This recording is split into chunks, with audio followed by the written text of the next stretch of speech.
On an early evening in July 2017, La Mesa police officer Jacob Whistler was searching in City Heights for a man suspected of homicide. Whistler jumped out of his patrol car when he spotted Derek Henderson walking along Altadena Avenue.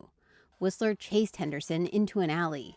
He's not showing me his hands. He's not compliant. I thought he was trying to lure me into the alley. This is from an interview Whistler did later with police investigators. He starts digging into his waistband. He's not running. He seemed to be buying time to get something to me that he was trying to get out of his waistband. Moments later, the officer fired several shots at the unarmed Henderson. None of the rounds hit him.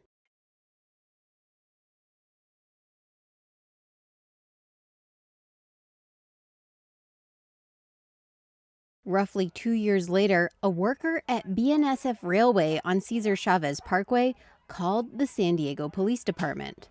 When officers arrived, 65-year-old Douglas Nephew grabbed a fire extinguisher and sprayed them, according to a police report.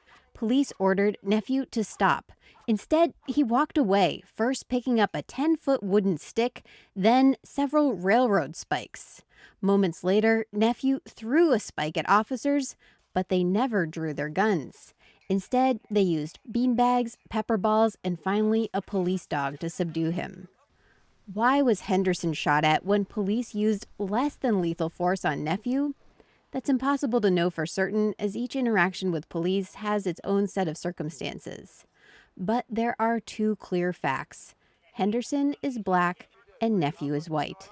And what happened to each of them tracks with a long-running trend in San Diego County and across the country. A KPBS analysis of records shows that when suspects were people of color, police fired their weapons 64% of the time. When they were white, just over 48% of the time. When we zoom out, we're not surprised by these findings, right? DERAY MCKESSON is a civil rights activist with the advocacy organization Campaign Zero. The racial disparities show up in almost everything that we measure.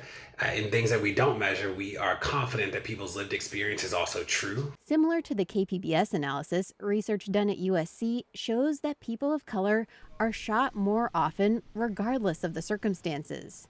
BRIAN FINCH led that research. These disparities that you're observing are real and not necessarily just dependent on different types of crime being committed by, or different types of stops occurring for different demographic subgroups like Black and white citizens. Several local programs are attempting to tackle these disparities and make it less likely that police use lethal force in general.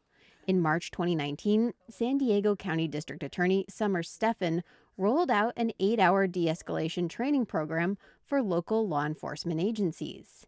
And now most officers have taken it. Stephan says early signs are encouraging. Despite the fact that more and more people have guns, and now we're seeing that more and more people have also ghost guns. So it is a scary situation out there for officers, a lot more guns on the streets. We're still seeing this, the numbers go down a bit, which is very encouraging. But she would want 5 years worth of numbers to say it's a trend.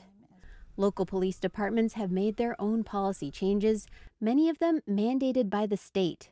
They include new training on non-biased policing, de-escalation, and leadership and community outreach.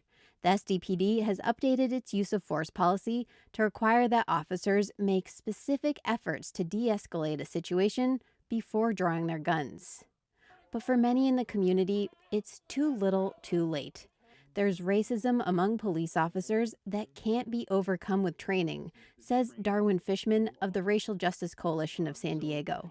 If he's coming in to San Diego and he learns Southeast is where the gangbangers are, and you got to keep your head up because they're going to be shooting at you, then yeah, it's not going to be surprising. He's going to be more likely to use lethal force. Fishman says police first resisted body cameras, but now generally view them as essential to their job.